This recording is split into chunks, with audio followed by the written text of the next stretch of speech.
Good morning, friends.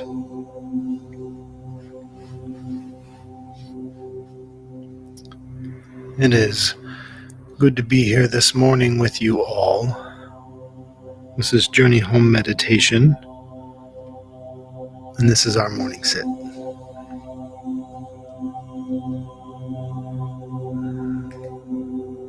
So come on in and let's get ready for our practice that we will share together today.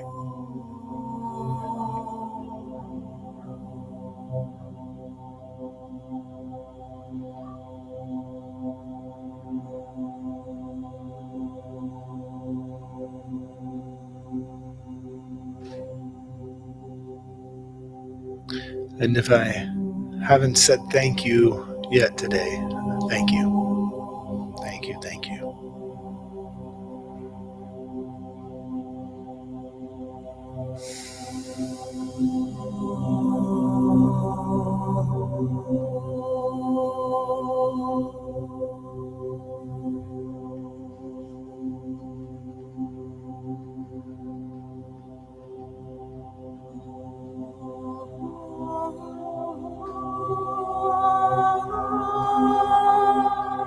And just begin this practice with a few still moments.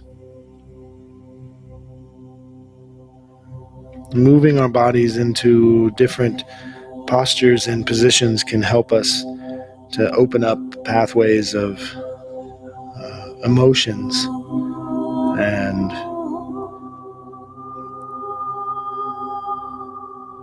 quite importantly, open up our ability to breathe more easily.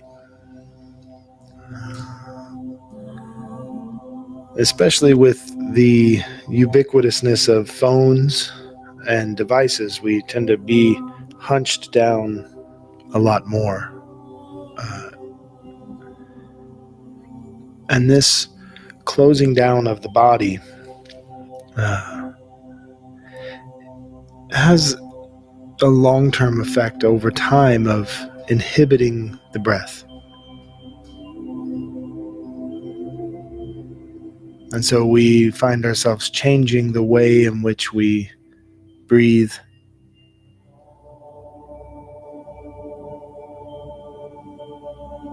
As a way of being. And if you are finding that you're closed down and you're not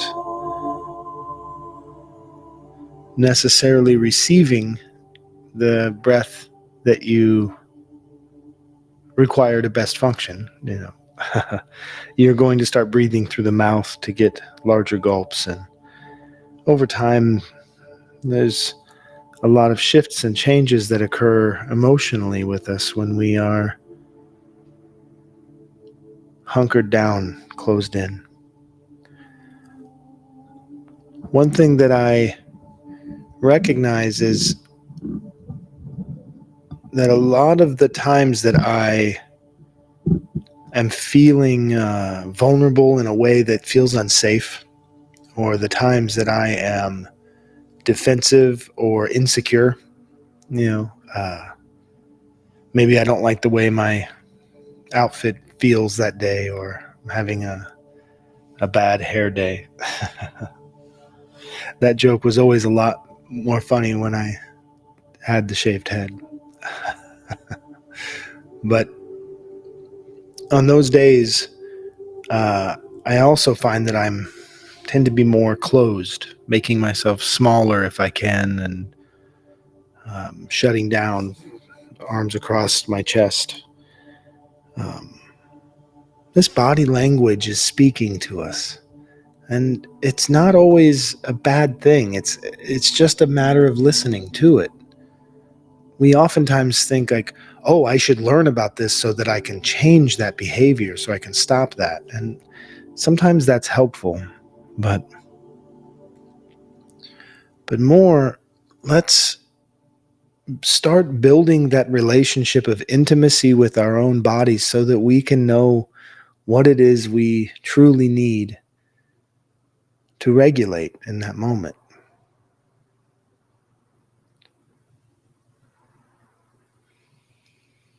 I was speaking with a person recently, and she's dealing with a lot of sadness, loss of a parent, loss of her animal companion, along with a series of other losses that just come with aging. And she was expressing that it's hard because she just feels sad a lot, and she doesn't know what to do about that sadness, and she doesn't quite understand why she's always this feeling this sad, and she finds herself not wanting to be with herself and not wanting to be here sometimes. And through talking, I came to understand something about our sadness, that possibly our being sad is the care that we need. Our being sad is the way that we can provide love for ourselves in that moment. It is the way that we are tending to our needs. Because one of the things that I know about sadness is anytime I've shared it,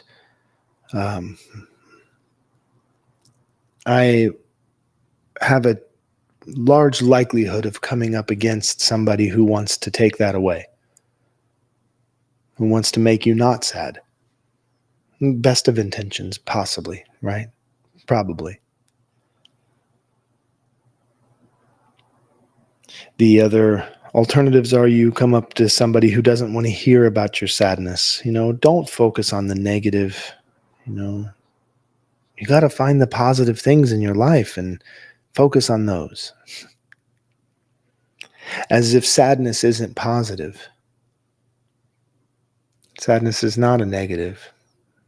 We don't know this because we don't understand fully, I think, that sadness and happiness are teammates, right? They come together. So we think of them as opposites. The opposite of happiness is sadness. We see those spectrums on the doctor's office wall. How are you feeling today? And on the far left side, you see this really grumpy, angry, sad face. And on the far right, you see this ecstatic, happy face. And we think that's how far apart those things are. One's on one side of the spectrum, one's on the far other. But we forget that in every happy beginning is already the end.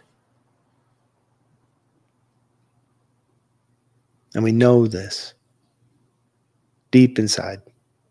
We have a deep understanding of this, that this love will be painful. And we choose it not despite that pain, but we choose that with that pain as well. Okay, it's okay.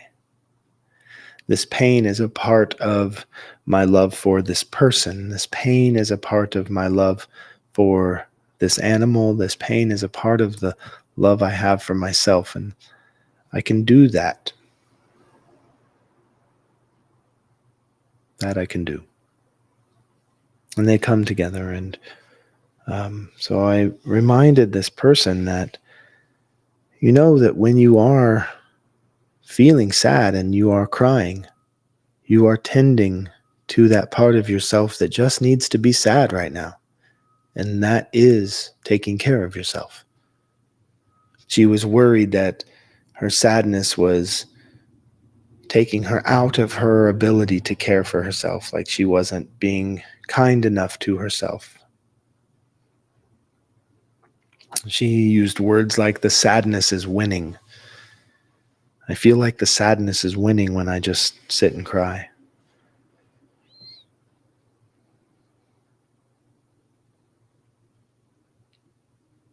And I just wanted her to know, and I wanted myself to understand better, that the ability to sit and cry, that's a way that we love ourselves. And that's the way that we love the world. It's just as much as our ability to sit and laugh. And my dear friend Sharon Rose reminds me often that when she shares about how it is she's so happy, is because she thinks that because she cries every day. And I know how I can be happy because I also can be sad at any moment. I can cry. I can access something in any moment. And we were laughing together about, how it could just be turning the corner in a grocery store and see a child trying to pull a large box of cereal off the shelf, and it's just so sweet and innocent and such a moment that a tear can come. Or when you see a puppy, never just forget it. It's going to happen. Just recently, I was down for a number of days with a sickness. I had COVID, and this was right at the time when my son was getting married, and so I knew the reality was that I was not going to be able to participate in the same way in that wedding. And I knew that I was not going to be able to be in the reception or to be able to hug my son on his wedding day and kiss him. And I was not going to be able to do the dance and all of the things I knew I was not going to be able to do. And my anger about this, I was frustrated and angry. It was blocking my access to my deeper emotions about this. And so I'm doing what I do sometimes when I'm sick, is I'll just veg out in front of a movie, something to, keep my mind occupied on something outside of my own misery. And I was watching some Adam Sandler comedy, and there's the touching emotional turn at the climax of the film, right? And I just found myself weeping, just like that shivering kind of, I believe what some people call an ugly cry, just, snot and tears and shivering. And I knew that I was not feeling this emotional about Chuck and Larry, but I needed help to access that. And as I was able to cry, the anger was gone, out of the way.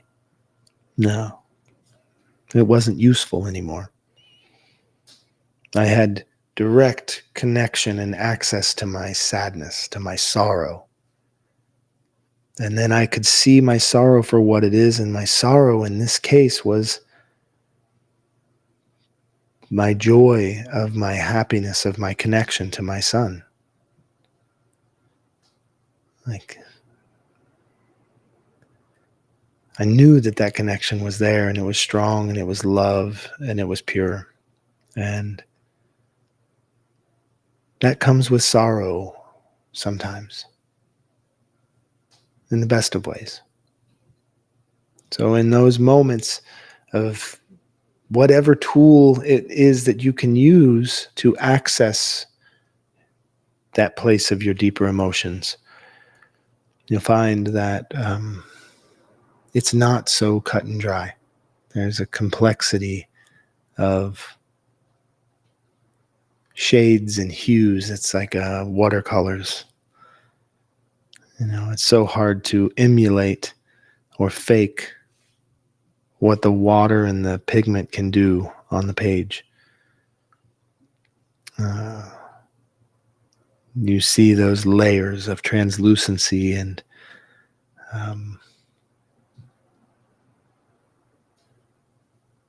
there's a richness there. And that's what it is when you tap into that tapestry of your emotions.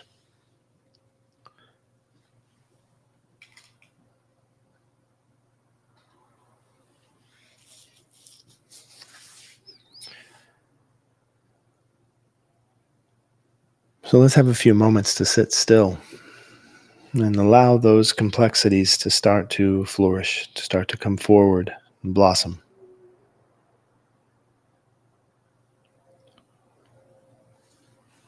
Let's have a few moments of finding ourselves inside of our body.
As you begin to settle into this moment,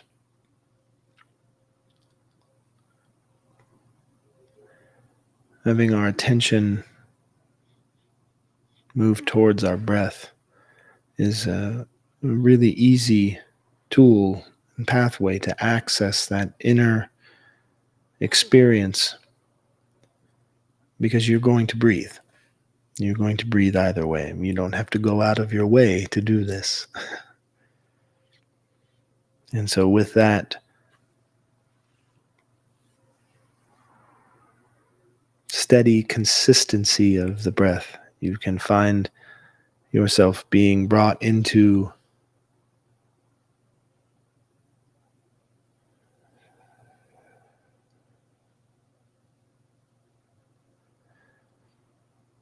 a state of,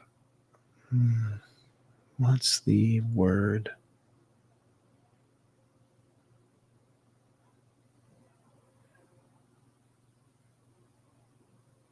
Solace, maybe?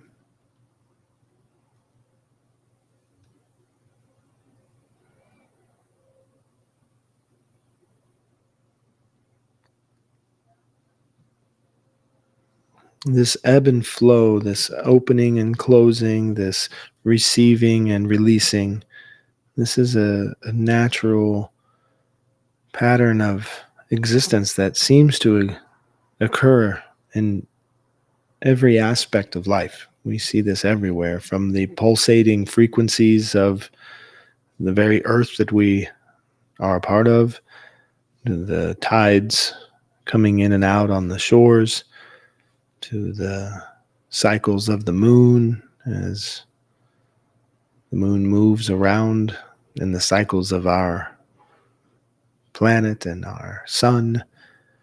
This pulsating, ebbing and flowing, coming and going. When we find ourselves bringing our awareness to the breath, we can understand how intricate that really is for us to be locked in from the moment of birth to the moment of death with one of those cycles.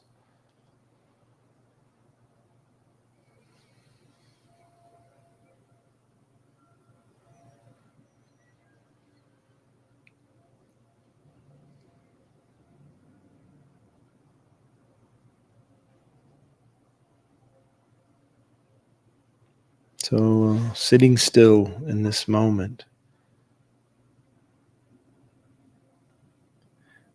it's inviting us in to an awareness of a way of being that we always are.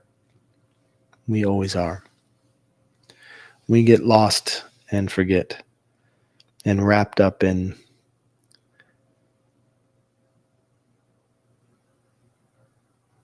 beliefs and ideas. But at our core, we are opening and we are closing. I have a poem I wrote this morning, sort of about this concept of stillness in moments. Wow, that one came out of nowhere. That was great. Sometimes our emotions come out in things like sneezes and yawns and coughs because we have a somewhat involuntary reaction to an emotion arising. We've trained ourselves so well to suppress that our body will sometimes take over. And I don't know if you ever had this experience of when you start to yawn, all of a sudden you feel the quiver in your chin and this openness in the chest. Like the emotions are riding the waves of whatever movement that it can find through our body.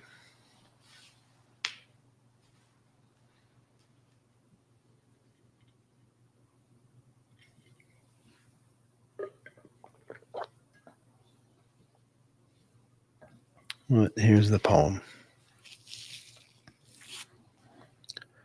The end result is not a waiting sort of happiness like a door prize. Your meat and skin of your body will loosen on your arms, and its thinness will become a transparency of veins and arteries where your life's work will be contained in shaking memories just under the surface. And they will ask you if you have found happiness, and you will not have the words to say that it is not what you came to take, but to leave behind in the wet reflections of their impossible eyes.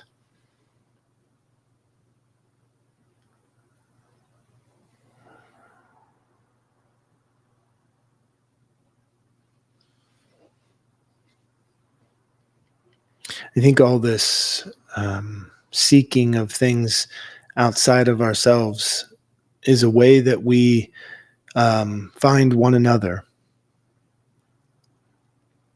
But if we stop there, if we stop at finding one another, finding happiness in somebody else, finding joy, finding love, finding desire, finding sexuality, finding gratification, if we stop in finding it in the other, it will always be going away. Always. And at a certain point, you can learn a level of helplessness that is not the good kind of release of control, but rather the belief can start to form that, well, it doesn't matter because it's all going to go away, so I'm just going to stop finding love in others. And we shut down to protect ourselves. But if we don't end the search for love when we find it in another, we'll see clearly, more clearly, but is probably a better way to say. We will find it more accessible to understand that love is within us. It's right inside of there. You contain it. Somebody else can find their love in you, and you can find your love in them. But when we can keep seeking and find where it's coming from, it is from within of ourselves. And that's what that poem is somewhat referencing, is that it's not something that we're going to find somewhere else. It's more of an uncovering, an unearthing, a digging, and we find the wellspring of all of this comes from right in the center of our being.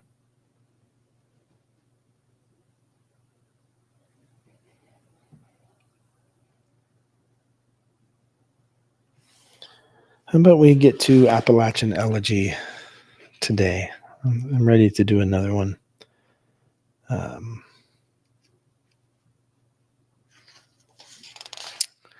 Today we are on number 22 of Bell Hook's Appalachian Elegy Poetry in Place.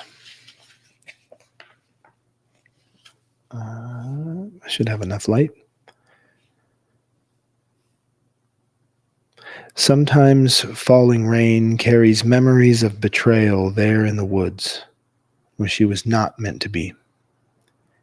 Too young, she believes in her right to be free in her body, free from harm, believing nature a wilderness she can enter, be solaced, believing the power that there be sacred place, that there can be atonement now. She returns with no fear, facing the past, ready to risk, knowing these woods now hold beauty and danger. That's a beautiful piece. That's a beautiful poem. I can only think that this young woman that she's speaking of, the poet is speaking of in this poem, is possibly herself.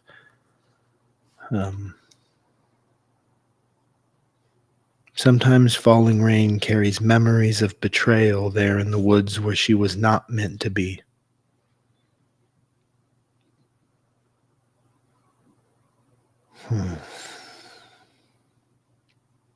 There's places where we have been harmed. Memory can live in these small things, right? And can come up for us. And the poet's reminding us of that beautifully so. Sometimes falling rain carries memories of betrayal. But then it goes on to talk about atonement, that there can be atonement now.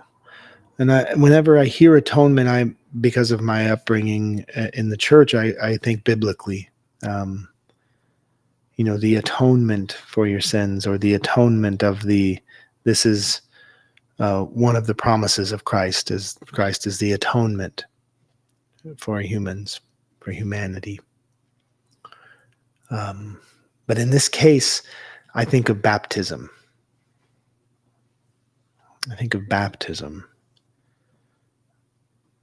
Sometimes falling rain carries memories of betrayal. It is within that very thing therein lies the liberation. Therein lies the atonement. Therein lies atonement means reparation, to repair something broken or some disconnection with God in the biblical sense. But to atone for something, to atone for one's sins, is to repair. It's not just simply saying I'm sorry, but it's a work of reparation. And as the poet's saying, sometimes falling rain carries memories of betrayal. there in the woods where she was not meant to be. And then the poet comes to find solace in the wild places. She returns with no fear, facing the past, ready to risk knowing these woods now hold beauty and danger. There it is. There it is. Like, we are complex. We are part of complex systems. And in this place, there is pain, and in this place, there is healing, and in this place, there is beauty and joy and sorrow and fear and all of those things. And so when we are really getting stuck in any one of them, the practice is to sit in stillness and allow for the subtle and quiet voices of the ones in the shadow of the feeling we're having to come forward.